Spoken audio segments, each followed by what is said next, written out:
Greetings. This is the Counter-Racist Evolving Engineer Program. The acronym for the program is CREE, C-R-E-E, and that is my handle. This afternoon or evening, as the case may be, depending upon where you are on the globe, we are very, very privileged to have with us Dr. Eduardo Bonilla-Silva, and I'll need to ask him right now, is it correct for me to address you as Dr. Bonilla-Silva or simply as Dr. Silva? Did I lose you? Dr. Silva? Hello? Dr. Silva? I'm here. Oh boy, I don't know what happened there. Let me see. Do I still have you? Hello? Hello? Dr. Okay. I don't know. We've got a little bit of a connection problem, but we'll solve it. I had asked you whether or not I should refer to you as Dr. Bonilla or Dr. Silva. You can call me Dr. Bonilla-Silva. Dr. Bonilla-Silva. Great. Thank you. So he is a very sought-after speaker. The last I read his book, and it's a fascinating book entitled Racism Without Racists, Colorblind Racism and the Persistence of Racial Inequality in America. Very sought-after speaker. We're very, very fortunate to have agreed to do this episode with us this evening or this afternoon, as the case may be.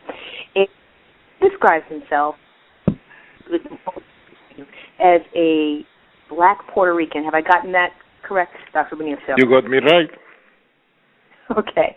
And, of course, that probably is the beginning point of the discussion. There are so many chapters that are worth a read. As a matter of fact, I need to give thanks to Janelle Forsyth, a Facebook friend, and also to LaShawn Garnes for giving me the heads up on Dr. Bonilla-Silva's work. And, in fact, LaShawn Garnes, or was it? No, it was Janelle Forsyth, had done an extensive outline of his book. She had studied his book in school, in college, and his book is a textbook that is being used, I believe, in departments of sociology. I don't know what other types of disciplines it's being used as, but it's been used as a textbook, and that's where Janelle encountered his work first. And she did an extensive outline of his book. It's just so rich. It's kind of a slow read, only because it is so rich. It isn't hard to read. I really like the way that he writes. It's an easy way to read, but it's very, very rich. So given that we only have 90 minutes total, and 3 or 4 of those minutes were taken up with me trying to get on the air, and if you hear something different than what you normally hear on the radio, it's because I'm using a rather than the Skype connection, which is what I had difficulty with. I got about maybe 80 minutes left to talk with Dr. Bonilla.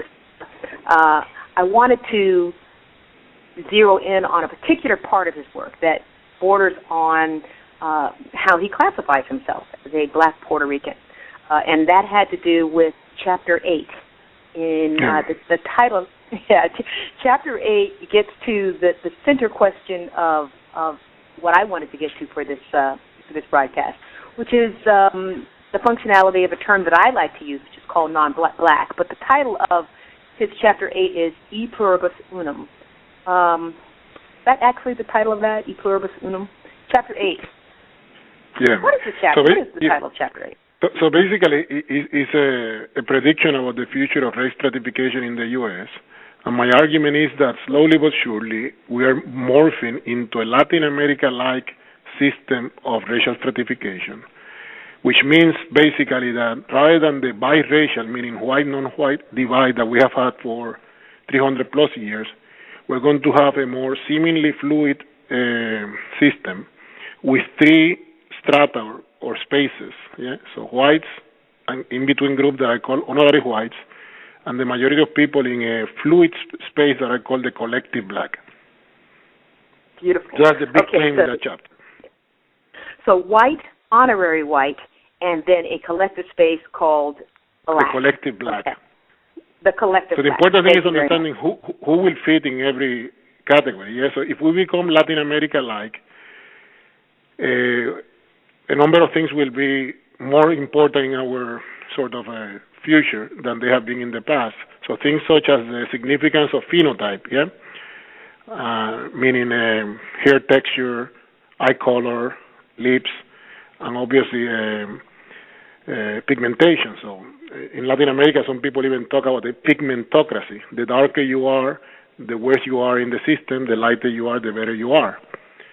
So, but what that implies is that then not all the members of a historical racial group will be in the same location. Yeah. So, for example, Puerto Ricans tend to be darker, but we do have white Puerto Ricans, and then sort of brown Puerto Ricans, and then black Puerto Ricans like myself. So, in terms of the future of race in America, I would predict that then the white Puerto Ricans will belong to the white group, and then the darker Puerto Ricans will be mostly in the collective black. Same thing applies to Cubans, yeah? So although most Cubans would be in the white or honorary white space, black Cubans, and we know that there are black Cubans, would mostly be in the collective black category. And what that does is complicate race stratification, but also by creating an intermediary category, the honorary white strata, then in terms of race domination, rather than having whites doing all the work of maintaining domination, now they will be assisted by this in-between group for whom maintaining their intermediate status becomes central, yeah? So they do a lot of the buffering in terms of the racial order. That's what I wanted to drill down on. I wanted to drill down on this intermediate status. Some folks call them non-black, non-white. You're calling them, I believe you're calling them honorary white. Honorary whites because, yeah, and it's a term, I mean, I'm good, but I'm not that good. That term comes from South Africa, and it was the term used to refer to the colors in South Africa, the in-betweeners, yeah? So those of Indian descent, etc. So therefore, when someone is called honorary white, that means that someone gave you that standing, yeah? So in this particular case, I'm making the claim that whites, given the changes, the fundamental changes in the demography of the nation, yeah, the increasing number of people of color and the prospect of people of color being the majority by 2050, so a new system is morphing, and since whites would be the numerical majority, they need assistance, yeah? So one way of dealing with that demographic reality is changing the structure of race in the nation, allowing, again, nothing new under the sun, all races are constructed, therefore, who belongs to the white or non-white divide has been historically contingent, yeah? So what I'm saying is that then whites will allow some of these whites from other categories before viewed as people of color to enter the white team, but also creating this buffer group, yeah? So honorary means someone will allow you or give you that space of honorary white. And then we'll treat you differently, we'll give you more preferences in the market, better jobs, etc., but not equality. But in terms of politics, obviously, if the options are being in the bottom category or being in the in-between category, most people would prefer the in-between category, yeah? So those given the honorary white status would prefer to be in the honorary team rather than in the collective black, because you do get systematic advantages by being in the middle position, yeah? If you want to think this by analogy, it's similar to a class order, yeah? So if you only have rich and poor people, that system will always be in conflict. But if you add to the mix a middle class, that middle class serves as a buffer, yeah? And I'm making the claim that that is similar to what I think will happen, if not is already happening in the U.S. Okay. So to put a little bit more flesh on it before I drill down on the question that I said I wanted to drill down on, can we talk about it as you talked about it on page 180 of your book? You talked about white group, that the white group itself was composed of several layers. So you had the white group, including what we think of as traditional white folks. The usual suspects, whites, the people that we today call white. But it will include also many members, most members of the Cuban, Argentinian community, etc. And that's important, yeah, that then the categories that we have today may become less significant in 20, 30 years. Again, nothing new under the sun because race is always contingent, yeah? Who is white or non-white has always been a historical political matter, yeah? We know that during the height of the Jim Crow period, many blacks many people who were technically blacks became white by passing, yeah? So now what I'm saying is that there is a sort of a neo-mulatto category that will be in this sort of in-between status, and then some of the people that were Latinos or other groups enter in the white category or the honorary white category. Okay. So that what is going to be white, you foresee, will change. It will include those people that we now, of course, think of as white, but it will also be what you call new white immigrants. New white, yeah. So Cubans, Argentinians, yeah. Chileans, etc. It also you include in this white group with the new whites are the totally, as you say, totally assimilated Latinos, and you gave examples of them. Totally assimilated Latinos. Yeah. Then you also say that the lighter-skinned multiracial could also be grouped in not the honorary white category, but in the white category. Is that correct? Yes. Okay. And obviously, I'm making in the chapter, I'm making global claims because what I would need to have the deeper analysis is individual level data. Yeah. So if you ask me, will all Cubans be in the white category? And I said, well, most will be, but it depends on the phenotype and a number of other matters. Yeah. So as a sociologist, I cannot make the specific claim until I have individual level data. So if you think about a totally mixed group like Puerto Ricans or Dominicans, yeah. So most Dominicans tend to be dark skinned, but some of them are light skinned, yeah. So the data I have, which is census data, doesn't have individual level data, so I'm making predictions based on group level data. So I think most Puerto Ricans will be in the collective black, most Mexicans will be in the collective black, most Cubans will be in the white or honorary white strata. But if you push me, I tell you, I would love to have data at the individual level so I can say, look, this black Cuban will be viewed as they are today viewed in the streets as a black person. So therefore, this black Cuban will be in the collective black. But this white Cuban will not. Right. Okay. So I think especially for black people, what I call undeniably black people, that's pretty intuitive. We kind of understand that things just go pretty much by how you look. I mean, when I say pretty much, almost all the time. So regardless of like where you hail or what language you speak, if you look visibly black, and that's changing what is called, visibly black. And that's part of what I wanted to get into depth with you about. Then, you're going to be considered black. It's almost like if you're black, it nullifies any other identification. You're black, you're black. Okay. And so when I looked at your picture, and I looked at several of them, there are lots of very handsome pictures of you on Google. What you're saying matches my theoretical framework. I'll have to say, of all the scholars that I have read on this issue of race and racism, you are the closest to everyone, and I've read extensively in terms of what I think. When I looked at you, and then I heard that you identified yourself as black, I was like, okay, theoretically that matches what I see, but at the same time, it's like there's some fluidity there, because I think there are some times in which people would have no problem, and when I say people, I mean those who are considered white at any given time, and for those of us who are never considered white. There are some times when, we have no problem saying, oh, this is a black man. There are other times when we would say, right now, at this issue, at this point in the table, if I happen to be in a workplace situation, I'm not clear on whether or not the undeniably white folks around this table are going to assume for these purposes, as they're drawing their teams together, that this person who looks like Dr. Bonilla-Silva is going to play on their team for right now. And he's going to... let's then talk history. It's important for African Americans to understand that blackness, obviously, is a global category, yeah? So if you think about the history of blackness in the New World, we Puerto Ricans have 100 years extra history in terms of blackness, yeah? Because the first black person who came to Puerto Rico came in the 16th century, and in your country came in the 17th century.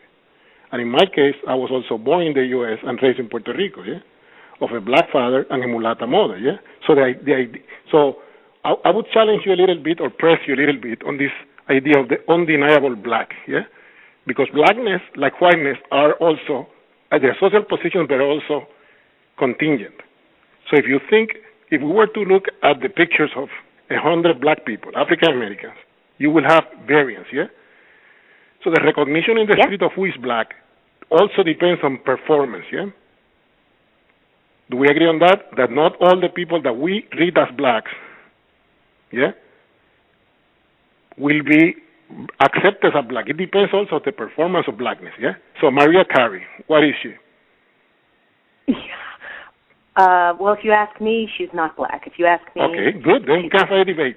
So I'm saying that a lot of the people so some people can choose to perform blackness even if they're sort of lighter skin, yeah?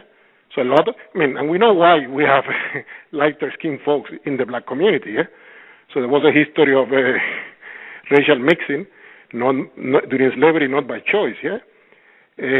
But that created a variance in our phenotype, yeah? But the important thing is not just what you identify yourself as, but what, as you pointed out, how people recognize you and read you in the streets. So for a black Latino with a beautiful accent like I have, I then have the double whammy. First, the phenotype, which is definitely not white. I may be viewed as something else, but definitely not as white. And as soon as I open my mouth, then I am like, okay, this is a dark Latino.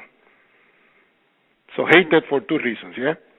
So I just wanted to problematize the idea of the clear black, because the notion of blackness as clear is problematic given that we have a phenotypical variation, yeah? And if we were to forecast what will happen to the segment of the elite black segment of the community that I think at this very day seems to be trying to escape blackness, yeah? The group that I have called, along with other colleagues, the New Mulattoes, yeah? Who were very happy when Obama was elected and started using the same language and argument that white people have used to put us, black folks, down, yeah? And started talking about no more excuses, yeah? So many of these black people may, they or their kids, in a few decades, sort of pass to be something else, yeah? And they may choose to say, I am not black, I'm not white, I'm a human being, or I'm an American, or I'm beyond race, or I'm post-racial, yeah? So we should be clear that, one, the contingency component of race, but also the political component, yeah? So some people who have phenotypical capital, yeah, and money and status can use that to try to signify, don't call me black, I want to be something else. I want to be multiracial, biracial, etc. And think about the notion of multiraciality or being biracial. We're all mixed, yeah? There is only one species, Homo sapiens, yeah? And during the Jim Crow period, nobody could claim, assuming that they acknowledge to have quote-unquote black blood, nobody could claim I'm biracial, yeah? Because as soon as you assume and acknowledge black blood, you were viewed as black. It is now, in this post-civil rights era, that a segment of our community may choose to say, I'm not black, I'm biracial, multiracial, etc. That is a new development, yeah? And a problematic one for those of us who want change on the racial terrain, because that group could potentially migrate out of our community and then potentially dilute our political power.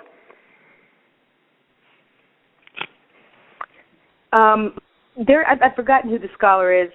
I don't know how seriously she's taken, but I believe her first name is Andrea, but she really puts forth this idea of multiracial white folks, and she claims to be them herself.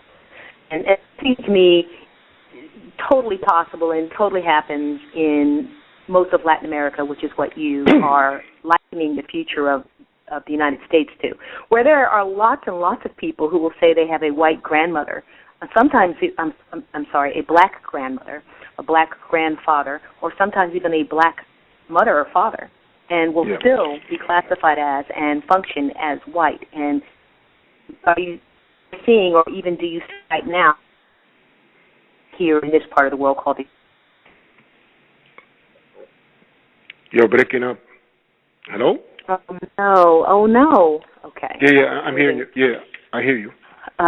Okay. I'll repeat what I heard you in terms of the multiraciality and the people who claim to have a black grandfather or something like that, yet in terms of their signification, they are like, yeah, but I'm beyond race, I'm now multiracial, I'm just an American, yeah? So that is the part of the Latin Americanization strategy, yeah? Because that group can distance itself from blackness. Is it not also the case in Brazil and other parts of Latin America where there are lots of folks who don't have any problem admitting that they have a black grandparent, but that they themselves are white? Yes, and that is the issue that is the political issue of the future of race in America. If we claim the post-racial argument and we claim that we're beyond race, that we're sort of a racial democracy, and we have this segment of folks who were formerly black and now are claiming to be something else, yeah? So in terms of political power, if you and I want to fight against white supremacy, these folks will say, white supremacy meaning what? Yeah? So this group will be in alliance with whites in terms of telling us, disciplining us by telling us we're beyond race, you guys are the problem, you guys need to work hard and stop complaining and be like us, yeah? So the new component is that then in terms of who is buffering the system, who is putting us down, I would contend it will be this in-between category will become more salient in our future. Absolutely. So we need not have... Yeah. Well, I'm sorry. I definitely want to give you time to talk. What you've written is. I just want to make sure that I just get this. This is the thing I wanted to make sure I was out on the table, and then you won't hear me interrupt very much more. The question that I promised some of my loyal listeners that I would address is whether or not this idea, whether or not the classification of white or not white, whether you want to call that white and buffer or white and black, that whether or not this classification of white is fluid, so that there are some circumstances and times and places on the earth where a person, the very same person, can be accepted as and function as white. And not, I don't know what honorary white means other than it's a buffer group as well, who can function clearly as white in some circumstances and times and not at others.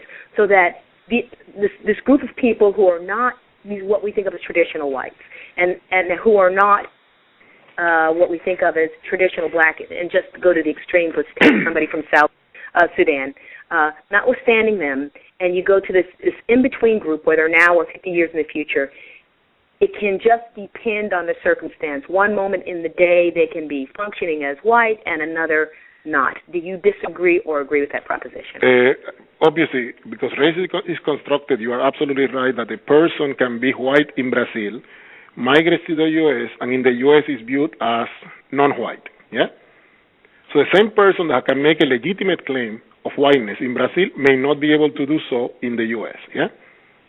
So if that is the question, absolutely, because precisely the rules of race recognition are not universal. They are formed in particular societies, yeah? So, for example, let's go to Puerto Rico. You may not be well-versed with Puerto Rico, so I'll give you a crash course on Puerto Rican race stratification. In Puerto Rico, we have three racial groups. Well, first, we claim we have no race, yeah? So, like all Latin American countries, we claim we are racial paradise. We claim that race doesn't matter. By the way, does that sound familiar? That's the way we're talking about race in America these days, yeah? So in Puerto Rico, we claim that we have the white group, a large group that we call trigueños, which comes from the word trigo, which means wheat. So it's brown people in the middle, and then blacks in the bottom. And in Puerto Rico, in order for you to be classified as black, you have to be really dark. Anyone who can use anything to escape blackness will use that. So if your nose is thin, you can claim that you're Indian looking. If you have money, money whitens. If your eyes are light, then you are less likely to be viewed as black. But the claim of being trigueño is meaningless in the U.S. because in the U.S. you don't have that category, yeah? So therefore, you claim about can a person be something in a place and something else elsewhere? The answer is yes. Now, the second question, which is, can that person have multiple identities in one society? If that's a question, I tell you, well, it depends. If you know Brazil, there are parts of Brazil that are almost all European, okay? And if you have been in Bahia, Bahia is sort of the blackest part of Brazil. Many of the white folks in Bahia happen to be dark.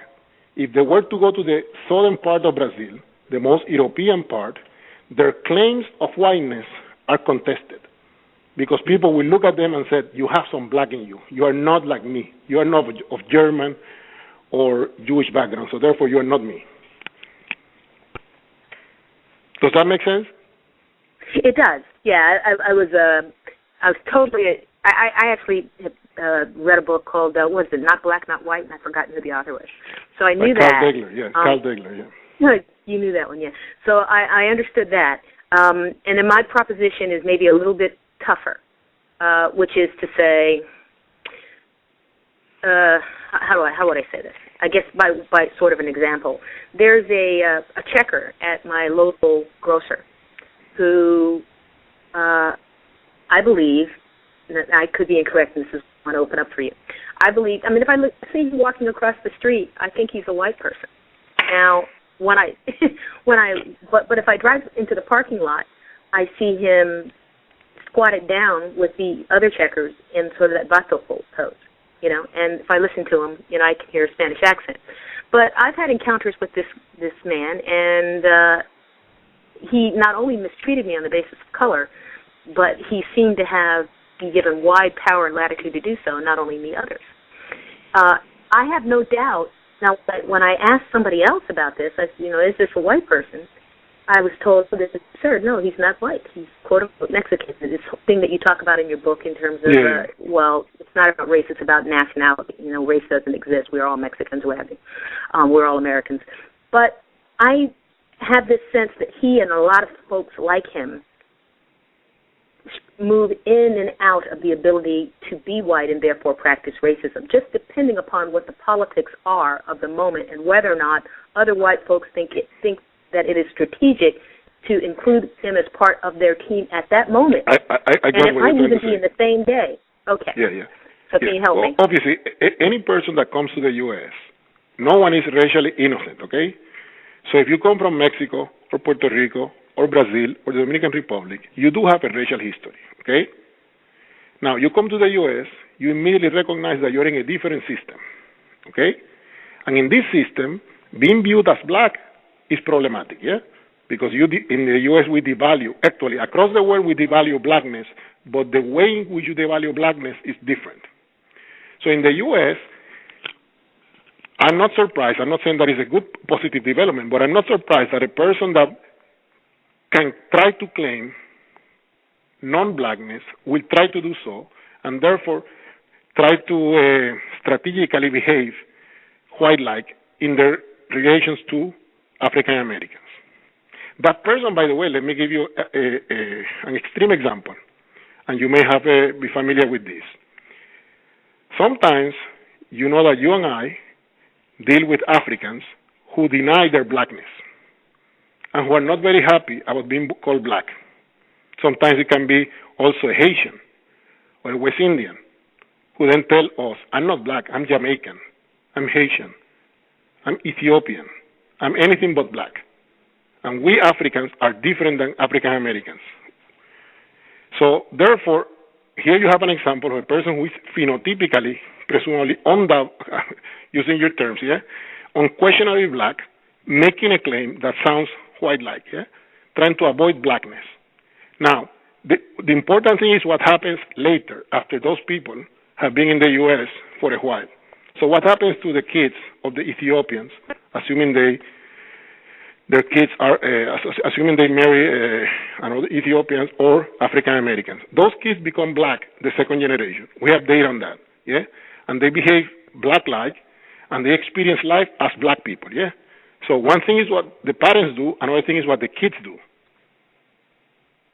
So there you have an example of people who technically fit the black category, but in terms of their behavior and practices, at least the first generation, they can try to distance themselves from blackness.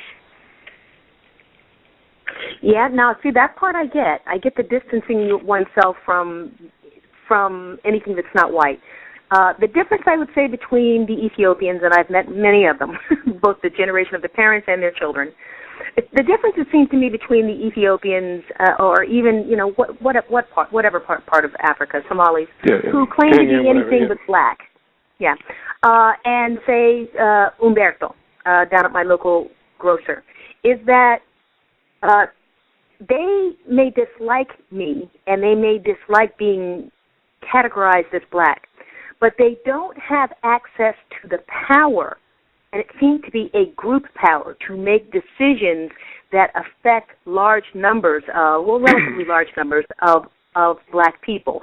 In other words, these Ethiopians might want to mistreat me on the basis of color and be able to tell all kinds of, make all kinds of prevarications and, lies about what is available, what is not available, this, that. They aren't upheld in that deceit. They don't seem to have the access to the power to be able to do that consistently. Whereas people like Umberto down at my local Food for Less do sometimes. Now, I'm not saying that he doesn't. I don't know enough about Umberto, but let's talk about undocumented workers from Mexico, for example. Okay. These folks can exhibit prejudice against African Americans. Same as actually, you also know many African Americans exhibit prejudicial views against undocumented workers. Okay? So statistically, I can give you the survey data backing up that there is also sort of a prejudice goes both ways.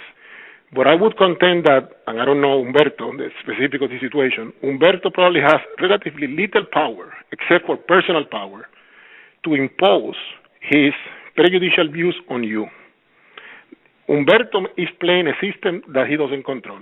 And that system is the system of white supremacy, in which Umberto, and again, I don't know the phenotypical character of Umberto, but Umberto is a brown-looking person with an accent. Okay, so if he's not, it's a different case. So if he's not, and his English is perfect, it's a different person. But if Umberto is like most undocumented people in the U.S. from Mexico and Central America, relatively dark-skinned, relatively uneducated, even when they have prejudicial views against African Americans, they don't have the power to impose them, which explains why their social standing in America is as close as it can be to that of African Americans. And that's what I think that they're going to belong in the future to this group I call the collective black. Totally got you on that. Totally agree with you. Now, you brought it up in your own book, so I don't feel as touchy about bringing this up with you as I normally would. You are married to a woman who classifies herself as Palestinian. Is that correct? She is Palestinian. Yeah. Okay. She's Palestinian, and so she classifies herself as, or you would say that she is Arab or Arab American. Is that correct? Yes. Okay. And you said, and I'm quoting your book, "Baby, I love you." However, I don't have data to suggest that, though, and I'm paraphrasing, so correct me if I get it wrong. I don't have data to suggest that the group to which you belong, namely Arabs or Arab Americans, function any differently than new whites, than do. Okay. And I put that in the book too. I included Arab Americans as a group that will be potentially in the honorary white category. And again, that's a group that we have to then deconstruct, because not all Arabs look the same, yeah? And here is that also religion can be racialized. So Muslims are different than Christian Arabs, yeah? Lighter skinned Arabs versus dark skinned Arabs, yeah? So it's a group that we also need to do political work and analysis in terms of not lumping them together. It's like a Latino group. Think about the Latino group. So Latino is a pan-ethnic term, but in truth, Latinos come in all shades, yeah? And their experiences in the U.S. are absolutely different based on their shade, yeah? So the darker ones tend to do poorer than the lighter ones, similarly with the Arab Americans, yeah? So yeah, in my classification, and I remember when I was working on this project way back, and I showed it to my wife. She wasn't happy about the classifying Arab Americans as part of the honorary white group, because she thought that they belonged to the collective black. And on this, I'm a social scientist, so I follow the data. And Arab Americans tend to be doing significantly better than blacks, Latinos, etc. So. So the honorary white, now you had said, you were very clear. You said, look, hey, honorary white folks are dependent upon real white folks for their status. So you know, they're not really able to practice racism, if I'm following the logic, because... Yeah, well, they can be prejudiced. Let's separate prejudice from racism. So prejudice, everybody can have. But the power to organize a system around the racial preference of a group is different than your individual prejudice, yeah? So a black person may be prejudiced. That doesn't mean that person has the power to change America into a black-oriented society that will discriminate against those are the non-black group, yeah? A Latino can say, we Latinos are superior. That doesn't mean that that Latino person and the group he belongs to has the power of changing the entire system to give systematic preference to the Latinos, yeah? Theoretically, one can make that claim, but at this historical juncture, we cannot say that blacks in the U.S. or Latinos have the power to impose their racial preferences on other groups.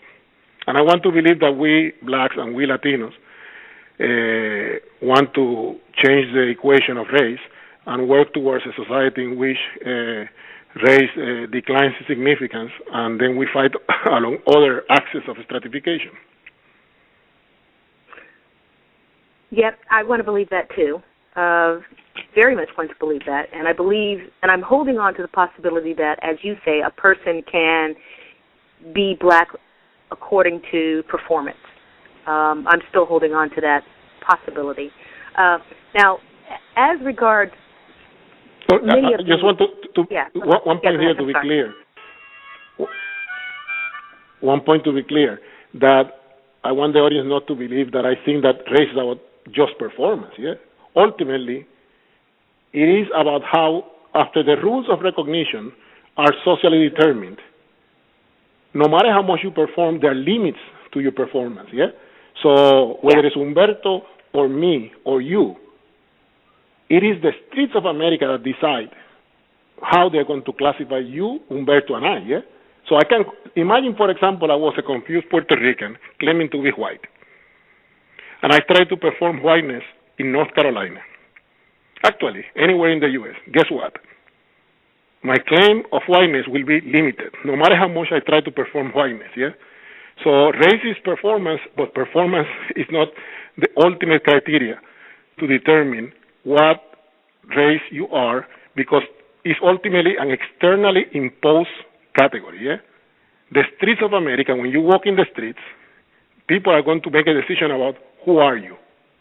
And based on that decision, they're going to treat you, whether it's in terms of employment, trying to get a cab, being in a store, etc., etc., etc. Totally gotcha. Totally agree. I mean, that would be absurd for me to try to say something other than that. Yeah, I'm a person, and I believe you're a person, and I'm going to say like 98% of the time that no matter how I perform, it's not an option for me to become a white person based upon my performance. What I am trying to focus on in this broadcast is that fluid part in the middle. There are South Asians, you think of them as Indian, the ones who come over here tend to be lighter skinned. From many parts of the world, many of the immigrants tend to not be representative phenotypically of the areas from which they reside. So when they get over here, or maybe other parts of the world, they tend to be lighter skinned. Now, these lighter skinned people, including Umberto, my local grocer, it seems to me that, and this leads me to get to, and this is the question.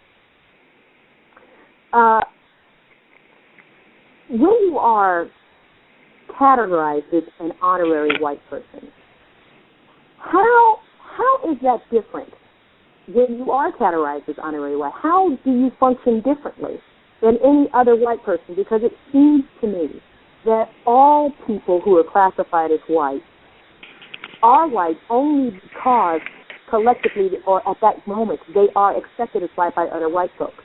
The moment that other white folks say that you're not white, you're not white. So it seems to me that every white person, there's no person who is individually white because they say they are.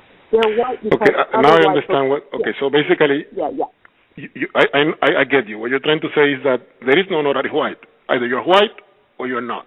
And I'm saying that there is this.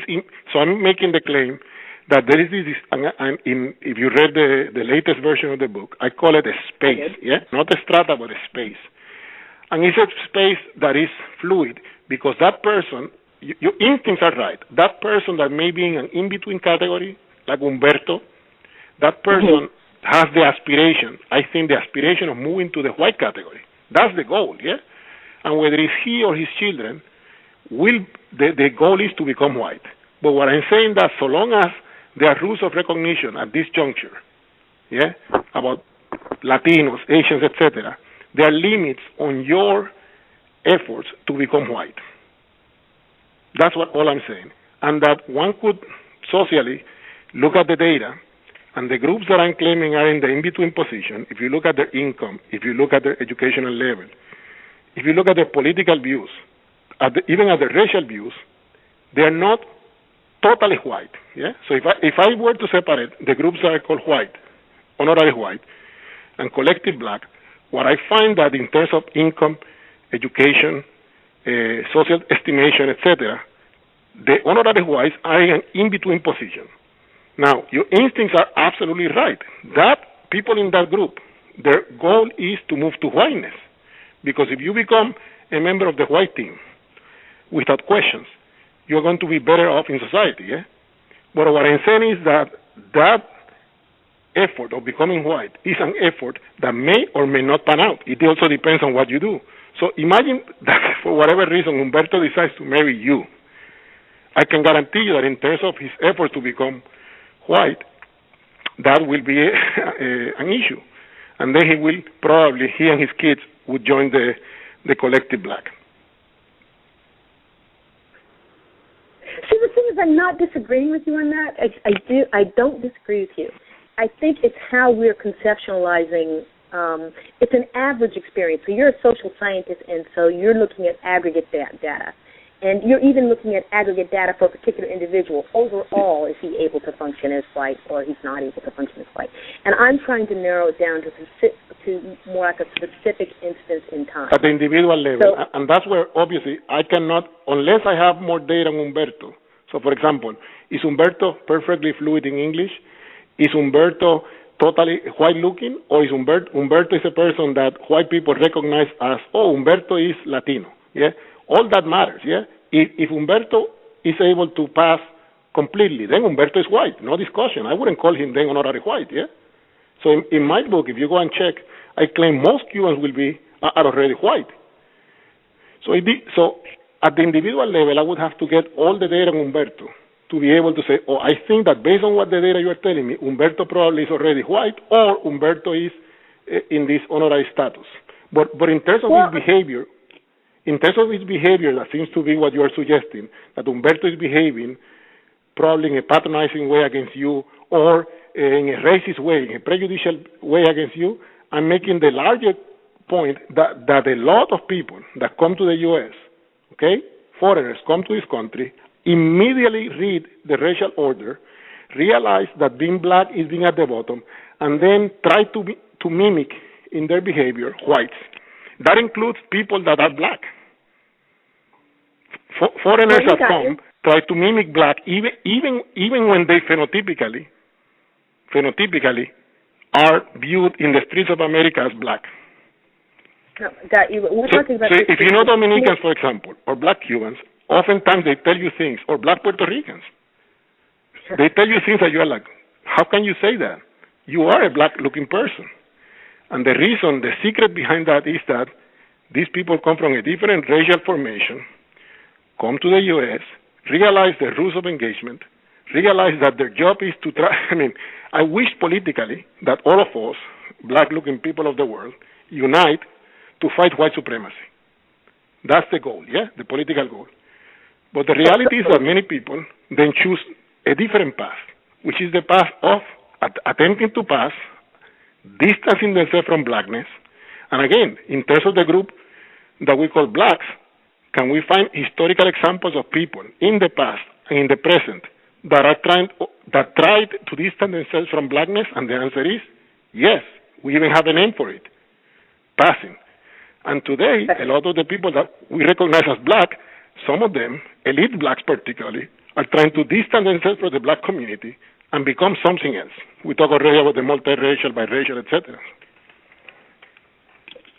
Program ID. This is the Counter-Racist Evolving Engineer program, and this afternoon we're speaking with Dr. Eduardo Bonilla-Silva, the author of the book Racism Without Racists. We're going to begin taking callers because we only have Dr. Bonilla with us until 2:30 Pacific, which is 5:30 Eastern. So we're going to begin taking callers in about 7 minutes. So I wanted to just make sure that I've wrapped up what I want to ask you about. And the question is, I understand I may not be articulating it well, and I think quite a few people that I've tried to articulate this to, have had the same issues, and if I haven't gotten maybe the best way to formulate the question. But I'm actually trying to cut the question even finer than that. And it is like there are certain people that I think white folks disagree as to whether or not they're white right now, at this moment. So I think that I could take Umberto or some folks from India, what have you. I think that I could take him to one group of white folks or one white person 2 miles away, and if I asked them, is he white, or if another white person asked him, is he white, they would say yes. And then I think I could take him 10 miles from there, and another group of white folks or another white person would say he's not white. And so that's my question, is in that time when he is allowed to be white, that's what I'm talking about. Can he then practice? Okay, maybe then I misunderstood. So if you're saying that in terms of the white community, that they can have divergent views on some of the people, in this case Umberto, so the answer is yes. But that also applies to some members of the black community. Again, so Maria Carey, probably you and I would say, well, you already said that you don't think she's black, but most people in the black community still treat her as black, yeah? Michael Jackson was read by most people as black. But in terms of the white community, they can have variance in terms of saying, well, I think he's black. And actually, most people, what they would do, think about, what is his name, the actor, Van Diesel, yeah? So what is Van Diesel? Yeah? So if you ask white people, they say, sort of white. But you and I will say, actually, he has some black in him, yeah? So that element of crisis in identification is part of the in-between status, yeah? That those people who are sort of a lighter brown may be read by whites as in-betweeners, but then treated in sort of a better way. I mean, nothing new under the sun either, because historically in this country, we have data that the lighter you are, whether it's in the black community or in the Latino community, the better you are treated, independent of your class background. So phenotype is a better predictor of mobility and social treatment than class. Right. Okay. And so I'm about to start taking calls. We have hands up already. So in that moment, and it's an on-the-ground, battleground question, because as a person who at this point in time would never be classified as anything other than black, at a given point in time, whether or not I should suspect a person as an ally or an enemy, yeah. Is that the political question? Exactly. Okay. And that is it. And it can change from time to time, yeah. The same person. It happens to all of us, yeah. All of us have to be strategic, yeah. And I think that increasingly in this so-called post-racial moment in which you have a black president that has not produced the radical change that many people expected, not me. Read the chapter after the pluribus unum, yeah? But in this particular moment, all of us have to be strategic and know that it's not enough. I mean, for example, let's say that you see a person that happens to be very dark-skinned, and let's call this person Clarence Thomas. Can you assume that that person will be on your side? Right. Yeah. So my point is, I understand your question, and I'm saying that increasingly in this particular moment, in this peculiar moment, it is becoming really hard to make an assumption of solidarity exclusively based on looks. Because if Clarence Thomas can be sort of an anti-black, so we know that Umberto has issues, but so has Clarence Thomas, yeah? and maybe even President Obama. So. Yeah, but the difference between the three of you and, say, Humberto is that none of the three of you have access to group power, because at some point in time white folks will say, well, I think you're white. So let's, we're going to hatch some plan and we're going to carry out this conspiracy, which they do on the job all the time. I agree, and that's what I said, honorary white, yeah? Because at the end of the day, whites keep the power, yeah? They can also demote Humberto. Humberto will struggle to become white. But if Humberto were, again, we're talking about Humberto, I have no idea how he looks. But imagine that Humberto has a, quote-unquote, thick Latino accent.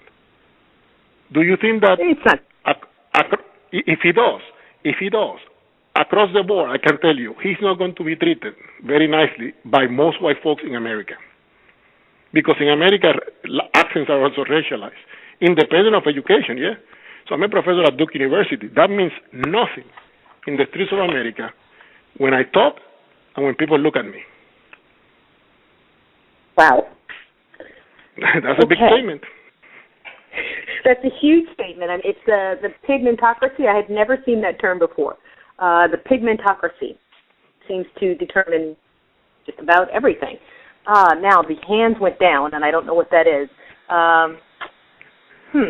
Okay, I had a switchboard full, and I had a whole bunch of hands up, and now I've got a bunch of hands down.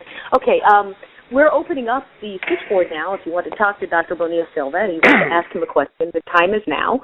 And the number to call if you want to ask a question is area code 347-633-9734. Again, that number is 347-633-9734. Until we get some more courage, let me ask you this. I believe, now I don't know, if this is too personal, let me know. Do you and your wife have a child together? We don't. You do I have a child with my first wife, who was Puerto Rican. Okay. Well, and he's a brown-looking kid. So he could be viewed as a Latino, or he could be viewed in some areas as black. So it depends. Again, it depends also the part of the country, yeah? So we know that there are also lighter-skinned blacks. So he would be viewed probably like a lighter-skinned black person. Okay. Now, one of the things that I probably should have done at the very beginning is get your definition of racism, and I would like to use the terms that you use in your book. And if I've taken those correctly, you said that there are three important terms in dealing with race that you put forth, and that is race, racial structure, and racial ideology. Is that correct? Yeah. So race, and I can quickly tell you, race, agreed by most social scientists, is fundamentally a social construction, meaning we humans invented the category and have been able to retool it historically. So therefore, that explains why who belongs to the white, or think about the white group, how some people that today are white were not white 100 years ago, yeah? So it's a category that is constructed and then thought about, yeah? The racial structure, I think it's important that we understand that racism is not just about prejudice. Prejudice is what I call racial ideology, yeah? The ideology that connects to a social order, to a racial structure, yeah? So we had slavery as a social structure. We had Jim Crow as a racial structure. And today we have a new system that we are all debating the nature of this system. But I contend that there is something I call the new racism, which means that there are systemic practices to produce race inequality and to maintain white privilege, but those practices are fundamentally different from those of the Jim Crow period. So let's, for sake of time and brevity, let me give you one example, housing. Yeah? So during the Jim Crow period, you know that whites maintain residential apartheid by any means necessary, whether it is by bombing us, by shooting us, by doing whatever they wanted to do. Today, the laws have changed, and a lot of the things they did 40, 50 years ago, they can no longer do.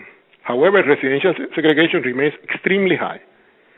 And it remains high because whites have developed new ways of maintaining white privilege in the housing market, yeah? And that can be by realtors steering people into different neighborhoods. That can be by bankers providing different kind of loans to whites and non-whites. And that can be by individual whites faking the funk when you go and try to rent an apartment or buy a house, yeah? So, for example, happens all the time. Black person goes to try to rent an apartment. White person very politely tells the black person, boy, I really would love to rent you, but at this moment I don't have any apartment available. Give me your number, I'll call you as soon as I hear something. An hour later, white person comes, asks for an apartment. The same person tells him, yes, I have 5 apartments available. So go back to the black person. The black person doesn't have a discrimination case prima facie, but that person experienced discrimination. And we know this happens all the time because the Housing and Urban Development Corporation does systematic analysis of these kind of things, and then they compare notes between black testers and white testers and have been able to document all these clever strategies to maintain residential apartheid. Okay. So that is the difference between sort of the way racial structure works. Well, and racial structure for you is maybe the same way that other people talk about the system of racism, white supremacy. Systemic racism. I mean, I'm a sociologist, and I do believe that theory is important, but politics is more important than theory. So a simpler term is let's call it systemic racism, yeah? To suggest that the problem of race is not a matter of good and bad whites, yeah? The problem of racism is societal, and therefore it's not enough to be able to identify the good and the bad whites, but understand that we have a social system organized partially along racial lines, yeah? So during slavery, I'm going to assume that not all whites were evil people, but all whites benefited from slavery, similar to Jim Crow and similar to this contemporary period. After the system is in place, you may have people who are more or less prejudiced, but so long as the system says white people get benefits compared to non-whites, all whites will receive systemic benefits, even if they don't want to.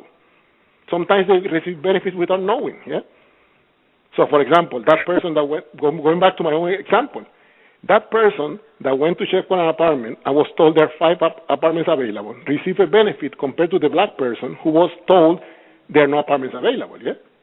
And that person probably didn't even know that just an hour before, a black person went to try to rent and was told there are no apartments available.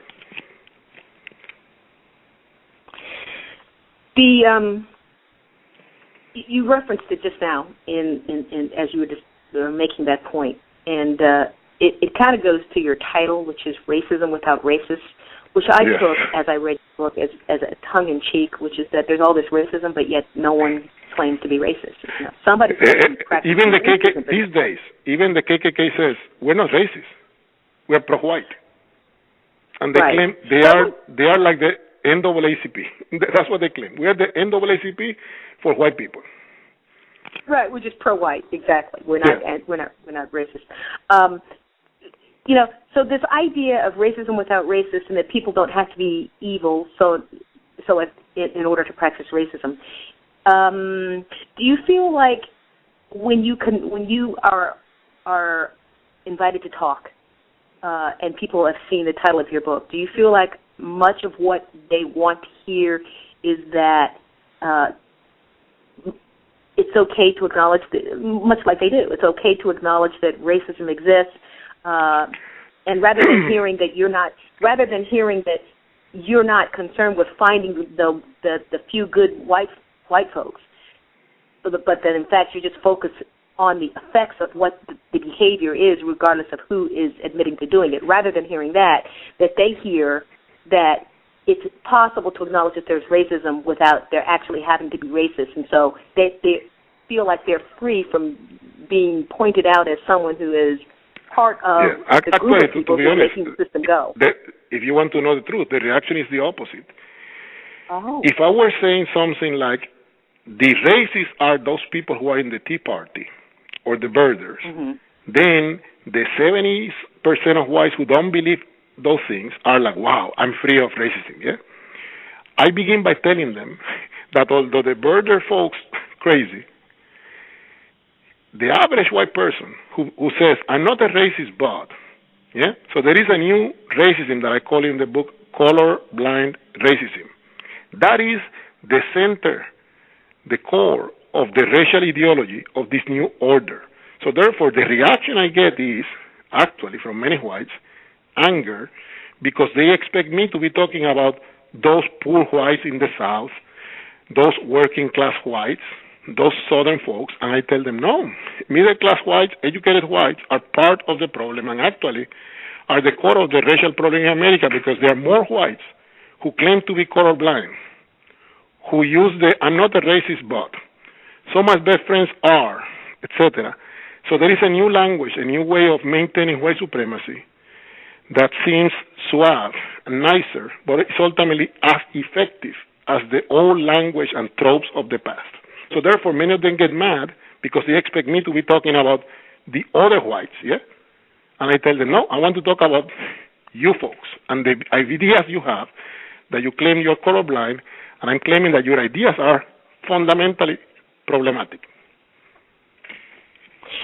Liberalism, you talk a lot about liberalism, and you gave sort of a history of it and how it has served and is serving now to preserve and maintain and I guess refine this idea of colorblind racism, as you just and I call it abstract liberalism, yeah?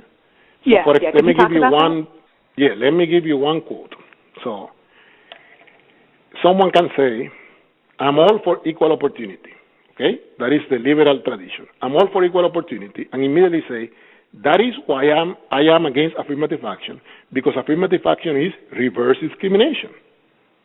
So if you follow the three sentences, the statement begins with a classical liberal position and switch into what I call an abstract liberal one, because by saying I'm not I'm all for equal opportunity, that's why I'm against affirmative action, because affirmative action is reverse discrimination.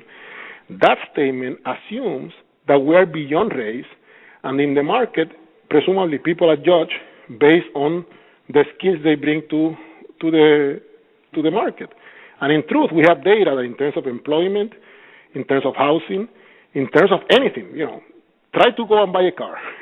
You are a black woman. Well, let me tell you, a black woman gets the worst possible deal when you go to a car dealer, because you get the double whammy of being a black person but also a female, yeah? So the abstract liberal position is effective, because then how do you call that person, let me use the language of the past, how do we call that person racist when the person is saying, I'm all for equal opportunity? And immediately switches into this nonsense of reverse discrimination, where I can bring data to the fore to show we don't have systematic reverse discrimination. We have traditional discrimination, although in a new style. Got you. Okay.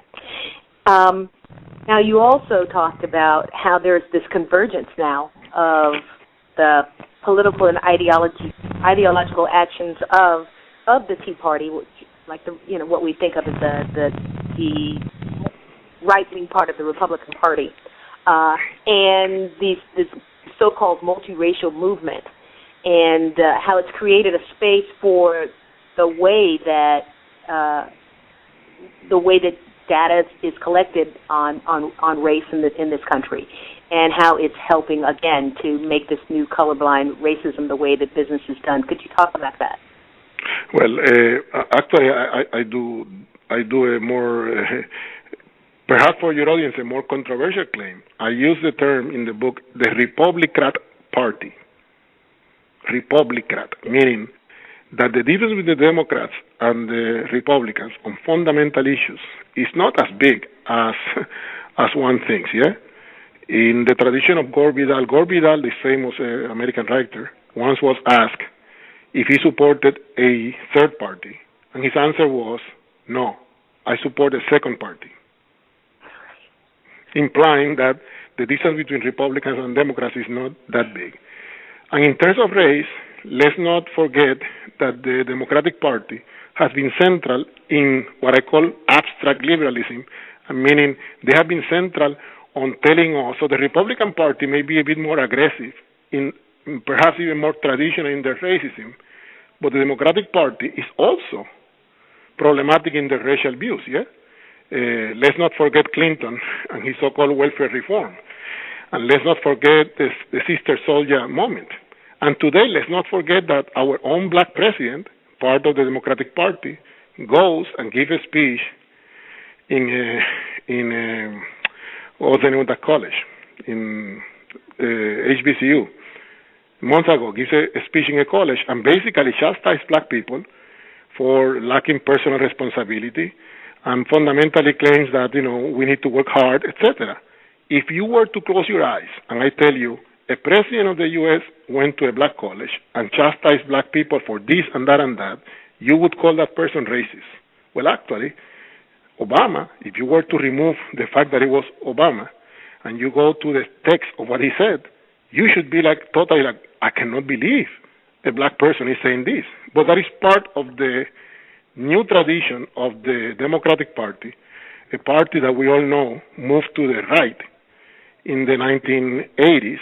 Remember that was the way that they decided to deal with the so-called crisis, of the party. They decided if we're going to win elections again, we need to have some distance from black people, and from the women movement, etc. And they did. They even created an organization within the party called the Democratic Leadership Council to push the party to the right. And they did so. Gotcha. I guess we're getting close to the amount of time that we have with you this afternoon, and so I wanted to make sure that I wasn't considered a coward even to myself. And so I wanted to ask you this question. I, as a person who would never be considered anything other than a black woman, maybe in South Sudan they might think I'm an Arab, but other than that, there's no place on the planet I can go where I wouldn't be considered a black woman. As a black person, I have decided that the best way for me to navigate my world is to folks. Hello? Hello? Hello? Hello? Dahoud? Hello?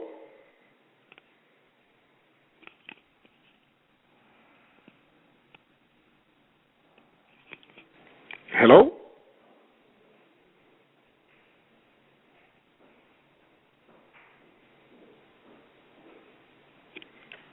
Is there something wrong? I cannot hear anything.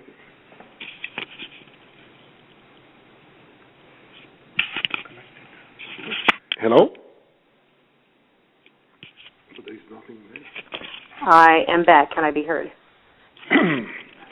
Hello? Dr. Bonilla-Silva, I'm sorry, another tech difficulty. I'm not sure exactly what happened there, and I'm not sure where I got cut off. But I was trying to. I heard the first part as a black woman that and then it disconnected. Okay. I have decided that the best way to navigate my world, in terms of the politics, is to divide people into those folks who I feel function as black and those who do not. So you are someone who I would feel a lot more comfortable around, regardless of the fact that you might have a little bit of an in-between type phenotype. But because of your phenotype, the way that you speak, and because you say proactively, I am a black man, listen, you're somebody that I think I can work with. And so I just divide people into two categories. Black, I think we really kind of talked about this before, but I want to make sure that I nailed it in terms of how I framed this in the description. Black and non-black. Yeah, but and let me then express solidarity also towards you. And I guess that all of us, the black-oriented people of the world, to keep our sanity and be able to function normally, we need to find our spaces, So let me give you a joke I gave my first year at Duke that irritated some colleagues of mine. After I gave a talk in the university, someone asked me, so how do you handle racism at a personal level? And I made a joke. I said, well, easy. I deal with white folks only Monday till Friday, 9 to 5. Before 9, after 5, and in the weekends, I don't deal with them. The black people in the audience laughed. After that, I actually explained what I meant by that, yeah? But it was interesting that the reaction from white folks was like, this guy's a racist because he doesn't want to deal with us. And I'm like, that's not what I said. What I said is the way I cope with the fact that in America there is white supremacy, and that whether it's in the university or in the streets, I experience discrimination. I need to keep my sanity. I need to be able to have spaces where I'm going to be with people that I can trust, that I can understand my perspectives and my politics, yeah? So like you, I want to be with people, yeah, who have good race politics, yeah? By the way, I also want to be people who have good gender politics and good class politics, yeah? So race is important to me, but it's not the only category of social action that I'm interested in. Got you. And notwithstanding the disagreement that your wife and you had as to whether or not Palestinians should be in collective black, the collective black category that you outlined in your book, notwithstanding that disagreement, can you understand, do you believe that there's some functionality in me dividing folks into collective black? I can use that term. I like that term. I think I will take that on. Into collective black and not collective black, and not really dealing with white and non-white. Oh, and that's what I said, that the in-between group, that ultimately is a theoretical position that I'm making, but you are trying to translate it to a practical way of dealing with life. And I told you, I agree with you. I am not going to be hanging out with, whether it's Humberto, let's go back to Humberto. I'm not going to be dealing with anyone who is in the business of trying to become white and then putting down people of color, yeah? So whether it's Humberto or a light-skinned black that now calls himself or herself multiracial or biracial, I'm not going to be hanging out with them. And therefore, in a political sense, they become my enemies, people that I have to fight against in terms of politics, ideas, and practical matters, yeah? I also may have to deal with them in the streets, yeah? So like you talk about, in the streets of America, you also have to deal with an honorary white person who tries to put you down, yeah? So whether it's an Indian cab driver or a Japanese American cab driver trying to put you down, I'm going to hold the line, yeah? And treat them more or less the same way I would treat a white person discriminating against me. You know, if we were sitting in the same room right now, I'd have to lean over and do the Michelle and Barack Obama fist bump. I'm right there with you. I wish we were in the same room. You know, I wish I was in California rather than North Carolina. We're in the final 11 minutes of the time that you have with us, and we do have two folks who want to ask you questions. So, are you ready? Yes. Okay. If you are the caller with the last four digits ending in 0949, your mic is hot. Hi, good afternoon or good evening, depending on the time zone. To the guests, do you think that most Latinos in the United States have a clear understanding of racism, white supremacy, what it is, and how it works? No. I think that most Latinos play the racial innocence card, yeah? So most Latinos claim that we don't have racism in our countries, and presumably we are sort of colorblind, and I think that is wrong, doubly wrong. It's wrong because we do have race in Latin America, and it's also wrong because Latinos do understand race in the U.S., and what they understand immediately is, as I was telling the host, they understand immediately that they are in a different society, and their struggle is to try to become white-like in practices, or at least get some privileges of being in the white category. So. Okay, thank you. Thank you. Okay, okay, thank you so much for calling in. If you are the caller whose last four digits end in, well, the other person who had their hand up, I think, put it down.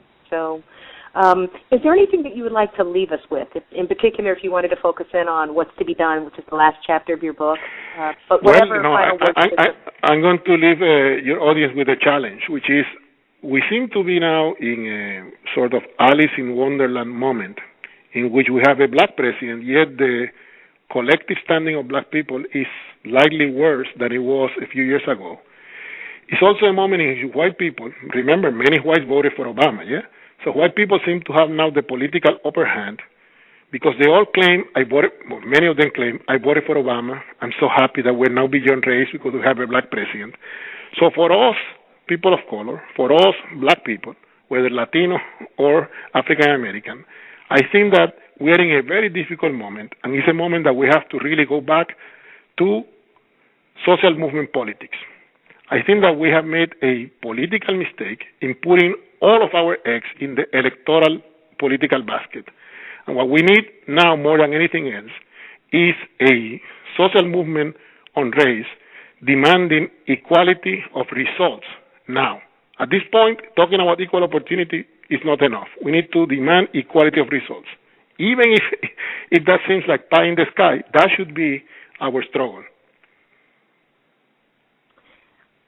Totally agree. I say, like Patrick Henry said, give me liberty or the other alternative.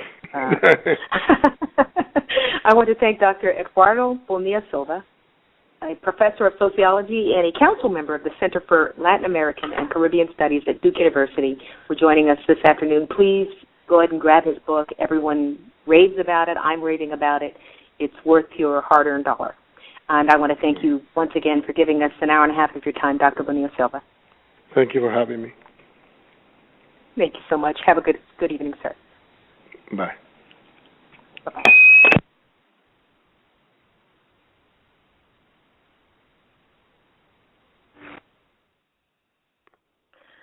Well, that was Nina Simone, about whose life an epic film is supposed to be being made, and there's a lot of controversy about whether or not quote-unquote mixed-race Zoe Saldana should have been selected to play her, and I come down on the side that she should not have been. But at any rate, we didn't get any additional folks calling in saying, hey, I have some things that I want to talk to you about. So I will say something that I was remiss in relating to Dr. Bonilla-Silva. Happy Father's Day to all of the black men out there who are able to function in some form or fashion in a constructive manner as fathers to their offspring. I think sort of an important note is before this broadcast, of course, I phoned my father to tell him Happy Father's Day, and we chatted for just a few minutes, and he asked me what I was going to be doing for the rest of the day, and I told him, well, I have a lot of planned, but one of them is at 1 o'clock I'm going to be doing a radio interview with a very well-known author. And this has probably happened 2 or 3 times when I've talked to my father about whatever it is that I have planned coming up either that day or in the next few days, and I tell him, well, I'm going to be interviewing so-and-so. And he's usually very inquisitive about everything else that's going on in my life, but he never inquires who I'm going to be talking with or what it is that I'm going to be broadcasting about. And I know why.